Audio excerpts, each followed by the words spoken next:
Carlo Ancelotti, les amis, aurait déclaré qu'il ne comptait pas acheter le moindre nouveau joueur pour le Real Madrid d'ici la fin du mercato 2022. Déclaration qui me laisse quand même un petit peu dans le doute,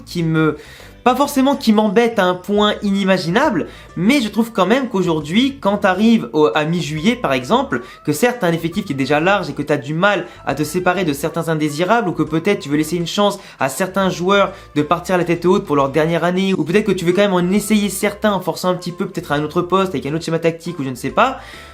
suivant tes projets, par rapport aussi au fait que cette saison va être un calendrier extrêmement chargé au niveau sélection, au niveau des clubs et les différentes compétitions dans lesquelles le Real Madrid sera engagé. Mais globalement, dire que le mercato du Real est terminé mi-juillet, sauf bien sûr que le fait qu'il y aura quand même des joueurs qui seront vendus, et dire qu'ils ne seront pas compensés au niveau des ventes par des arrivées, je trouve ça quand même un petit peu bizarre parce que du coup on sait tous que le mercato d'été globalement c'est un mercato qui est plein d'opportunités suivant certains joueurs qui finalement vont arriver peut-être en fin de contrat, des joueurs qui vont finalement devoir partir car ils se mettent pas d'accord pour prolonger avec leur club à qui il reste notamment un an de contrat. Donc toi tu as quand même plein d'opportunités de mercato qui peuvent être intéressantes. On sait que le Real Madrid aujourd'hui avec Tchouaméni et Rudiger a quand même comblé des faiblesses et des lacunes qu'on pouvait avoir peut-être au niveau des quantités qualités au milieu de terrain mais aussi en tant que défenseur central et globalement défense,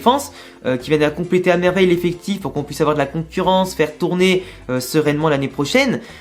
Mais pour moi, aujourd'hui, le Real manque. Alors certes, on pourrait dire qu'il manque un attaquant de pointe pour remplacer Benzema, mais Benzema, vous savez tous qu'il est prêt à jouer quasiment tous les matchs. Il va sûrement rentrer dans le turnover, se reposer un maximum par rapport à son âge et le calendrier qui sera chargé, et que certes, aujourd'hui, on n'a pas forcément de solution de rechange et de garantie qui soit énorme. On aura Latassa qui va monter de l'équipe Castilla en équipe première, ou Mayoral peut-être qui sera conservé, sauf si il est bien vendu d'ici la fin du mercato après son retour de prêt. Donc on n'a pas vraiment de solution de ultra garantie, mais le Real Madrid ne voulait pas pour Benzema un concurrent qui puisse vraiment le concurrencer pour prendre sa place, mais quelqu'un qui viendra le soutenir, lui permettre de doser les efforts, etc. et de l'accompagner sur le front de l'attaque quand celui-ci a besoin de souffler. Quelqu'un qui pourra progresser avec ses conseils à l'entraînement au quotidien, qui pourra progresser avec les petites miettes en tout cas qu'on va lui laisser en termes de temps de jeu, et ça suffira. Donc le seul profil qui convenait, c'était un joueur encore jeune, qui soit en plein développement,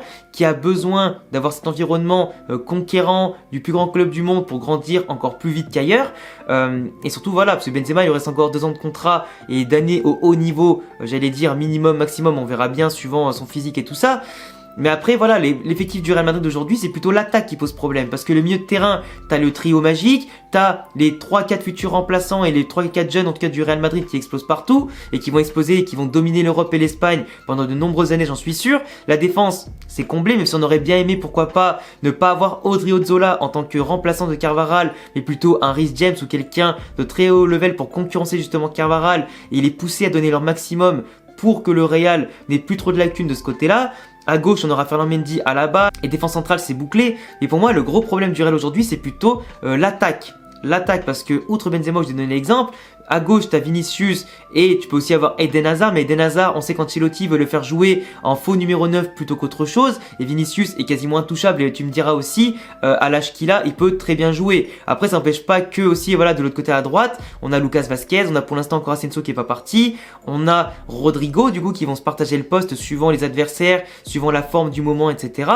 Mais pour moi, on manque vraiment d'une vraie référence à droite, même si Rodrigo, comme je l'ai dit dans ma dernière vidéo, peut extrêmement exploser, du coup un petit peu comme Vinicius, passer des paliers de buts toutes compétitions confondues, de passes D toutes compétitions confondues, être décisif non seulement en étant remplaçant mais aussi en étant titulaire, et ça permettrait vraiment au Real d'avoir 2 flèches brésiliennes sur les côtés qui soient décisifs et tueurs, autant que créateurs par moment, qu'un Benzema aussi devant qui va tout casser avec un level ballon d'or et qui sera peut-être en reconquête cette année d'un 2e ballon d'or, on sait jamais. Mais il est clair qu'il nous faut quand même, je pense, quand t'es le Real Madrid, avoir un mec qui va apporter encore plus de concurrence, d'expérience et de sérénité, et pas uniquement miser que sur des jeunes qui doivent exploser. Parce que si le jeune atteint un palier et que malheureusement il explose pas vraiment comme tu veux, il y a des matchs que des fois tu vas te retrouver paralysé, t'auras pas de solution de rechange assez viable, même si bien sûr quand t'es un joueur du Real Madrid, que tu sors du banc, que tu sois titulaire, normalement t'es censé avoir le niveau niveau du plus grand club du monde pour faire la différence en tout temps. Et en général, tu es censé être régulier, tu vois, et impactant. Mais moi, tu vois, j'aurais jamais dit non à un Gnabry, à un Leroy Sané, qu'apparemment Leroy Sané aurait été offert au Real Madrid, mais comme Ancelotti a fini le mercato, bah la piste a été tuée dans l'œuf directement. Mais Gnabry, tu vois, apparemment il veut même prolonger avec le Bayern, donc tu vois, j'aurais quand même normalement pas dit non à des joueurs comme ça. De base, on était censé avoir Mbappé, mais finalement il est pas venu. Des mecs aussi intéressants comme, je sais pas, n'importe quel ailier comme Salah ou quoi, ça aurait pu être hyper intéressant. Ou pourquoi pas un Hugminson. Moi j'aurais trop kiffé. Mais tu vois, on manque quand même d'une référence à droite qui peut compenser les matchs où Benzema sera un peu moins dans le ton, où Vinicius peut-être sera pas en réussite, ou peut-être que quand l'un des deux sera malade ou blessé, ou les deux, on va manquer de référence à ces postes-là, parce que Eden Hazard, après 3 mauvaises années, même si je pense qu'il va enfin exploser,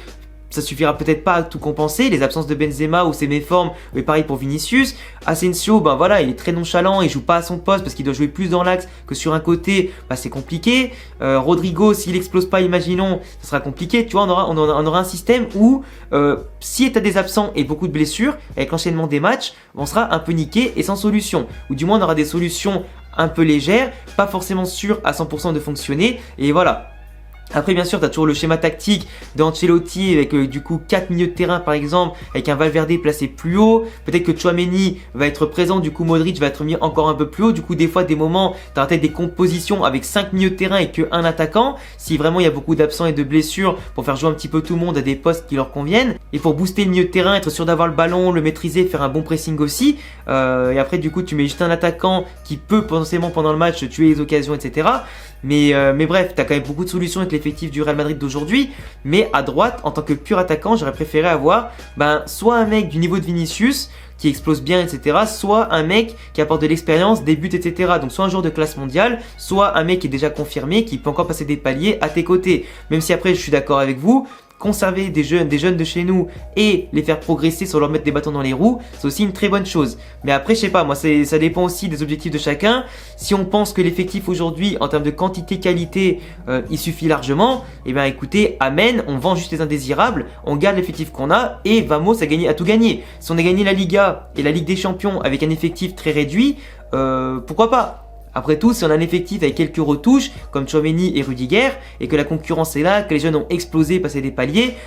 techniquement, ça suffit à aller chercher les 6 titres. Ça suffit. Et moi, en attendant, il est clair que c'est qu'à la fin de la saison qu'on verra si le Real, Florentino Pérez, Ancelotti et les décisions en tout cas qui sont prises d'en haut dans le club pour recruter ou pas recruter, on verra bien à la fin de saison si ça a été judicieux ou pas. Mais voilà, après moi, c'est toujours auprès aussi l'ambition de vouloir avoir au moins un titulaire et un bon remplaçant, ou peut-être 2 titulaires à chaque fois, enfin du moins 2 mecs qui pourraient se battre pour la titularisation à chaque poste, ce qui serait normal pour le meilleur club du monde. Mais voilà, après, on s'en remet toujours aux jeunes, aux joueurs expérimentés, ceux qui vont exploser ou ceux qui sont en train d'exploser, ceux qui ont déjà explosé depuis longtemps mais qui tiennent la baraque depuis quelques années maintenant, ou comme depuis toujours. Donc voilà, moi après j'ai une totale confiance en Ancelotti, au club et dans cet effectif-là, qu'il ait des retouches ou pas des retouches, mais j'ai quand même une inquiétude sur ce côté droit. Et je sais pas si vous aussi vous partagez tout ça, mais en tout cas j'attendrai tous vos avis dans les commentaires, me dire si vous partagez ou pas mon inquiétude, et bien entendu je vous laisserai vous abonner, cocher la cloche, le petit pouce bleu pour me soutenir dans mon travail, surtout si vous aimez le Real Madrid, le football et le football espagnol,